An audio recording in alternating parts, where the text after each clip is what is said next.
Data recording and resurrection sequence activated. Sequence complete. Process successful.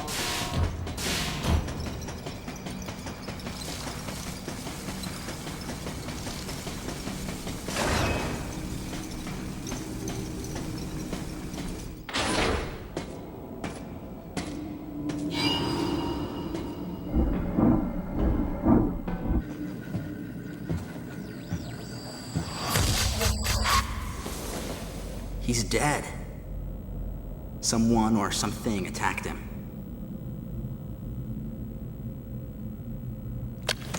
Whoa!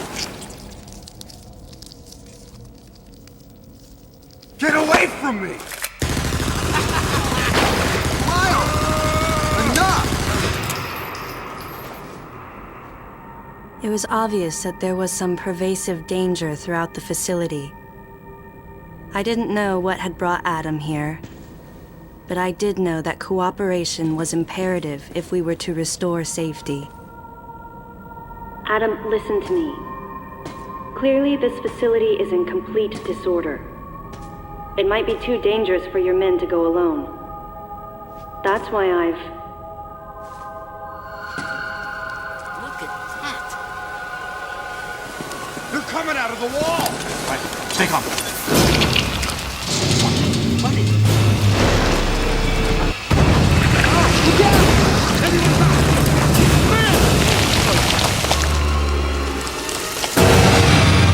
Open fire!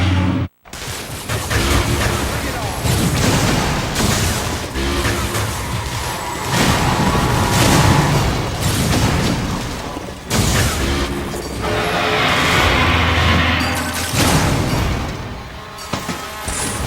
This ain't good! Nothing's working!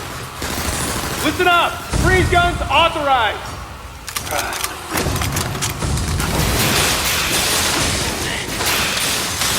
Damn it! I'm authorizing missile use!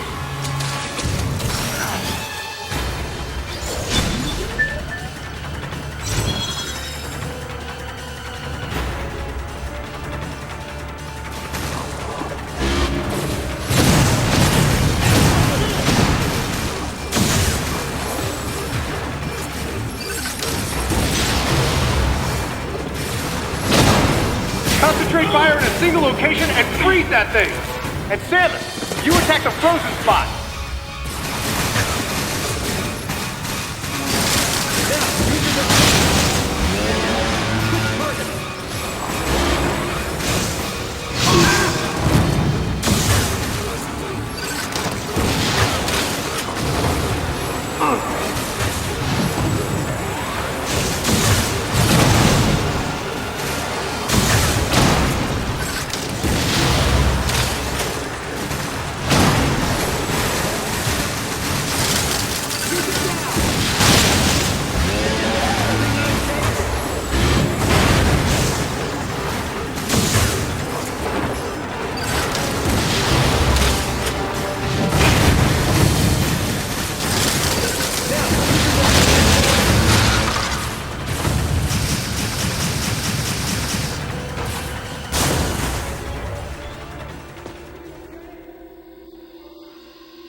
Samus, looks like I'm gonna need to ask for your cooperation on this mission, but I'm also gonna have to ask that you follow my commands. You don't move unless I say so, and you don't fire until I say so.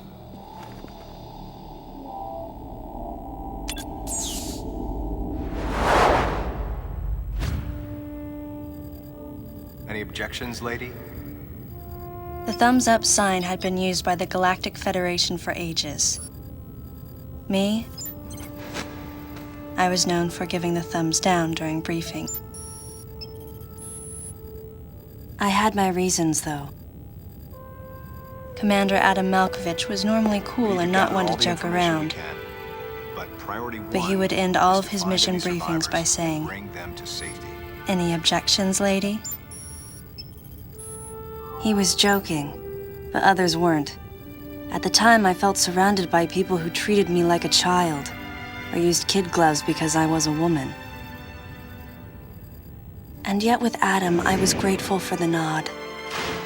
My past has left me with an uneasy soul, and as a result, it touched me on some level that Adam would acknowledge that past by calling me something delicate, like lady.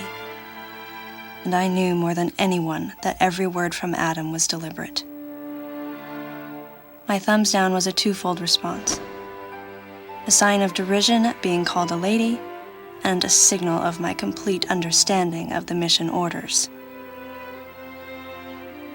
The other soldiers were always willing to support me with easy smiles despite the fact that I clearly had so much yet to learn. Among them was Anthony.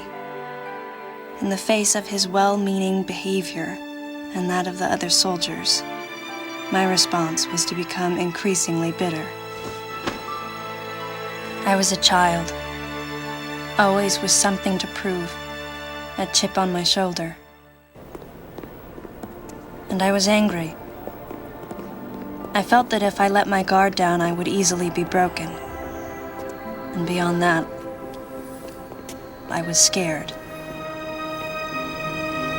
But even in the naivete of my youth, I could see in Adam's joking manner how close he felt to me. Adam knows my past, and he knows me better than anyone else. Confession time. Because I was so young when I lost both of my parents, there's no question I saw Adam as a father figure. When I rebelled against him, I knew I could get away with it. And his paternal compassion in the face of my rebellion reinforced the special bond I felt with him. I understood well that chances were slim that I would ever find anyone that understood me like Adam. And yet, when the time came, I still left his side. I was so young and naive.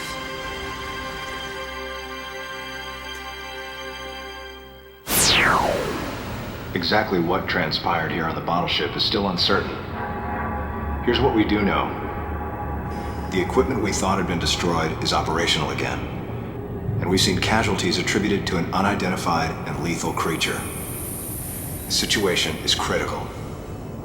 We need to gather all the information we can, but priority one is to find any survivors and bring them to safety. Consider this site extremely dangerous. Be careful as you make your sweeps. And there's one problem. The wireless interference in this facility is all-pervasive. Your comm systems are useless.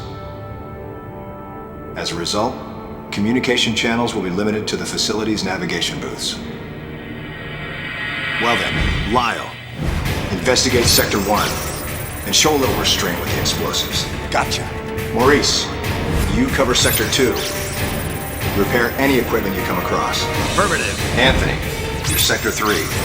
I'll leave it to you to decide whether plasma guns are called for. All right. James, check out the control bridge. Our communication issues might be the result of electrical interference. Yes, sir. And KG, run a complete sweep of the residential quarters and investigate any trace of survivors.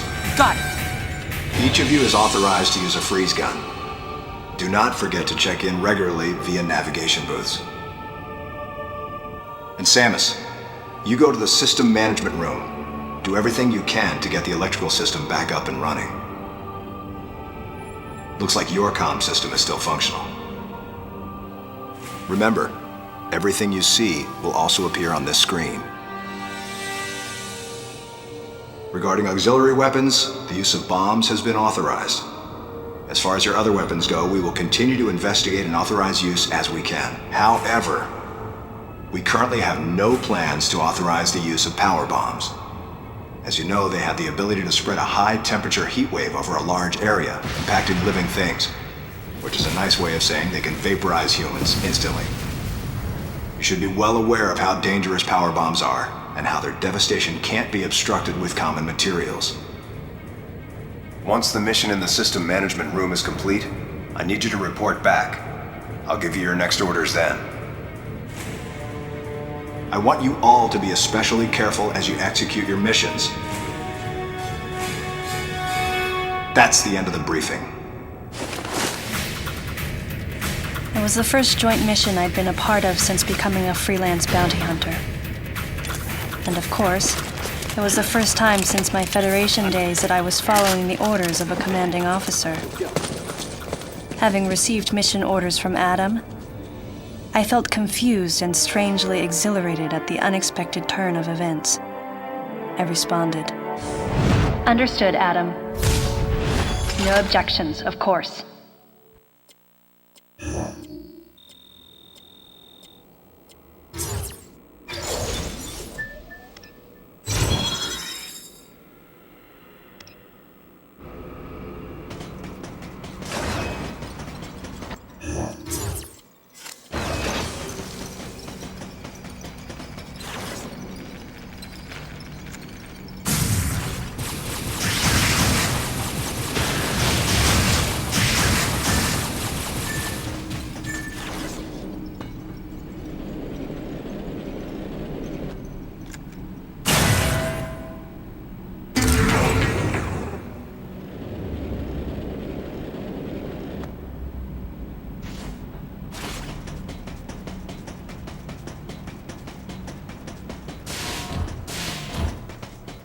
Data recording and restoration sequence activated.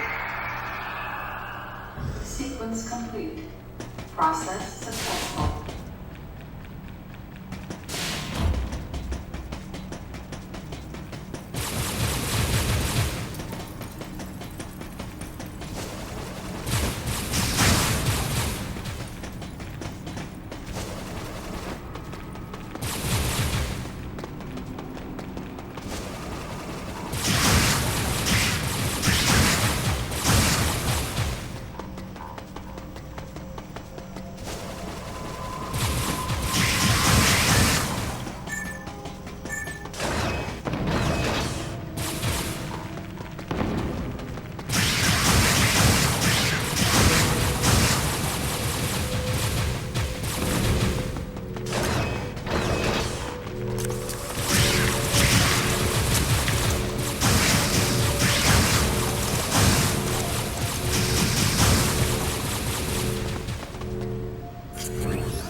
Data recording chain restoration sequence activated.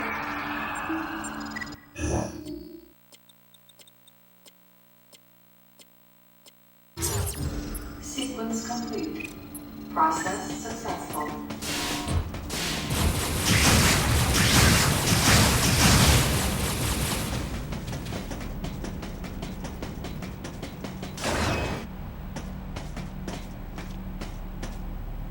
Samus, go through the hatch on your right and head towards Sector 1. Lyle went ahead to secure a route to a facility of interest.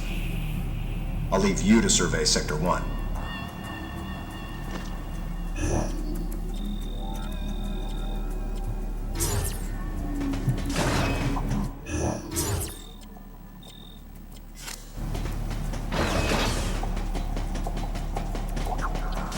What's wrong? Head to Sector 1.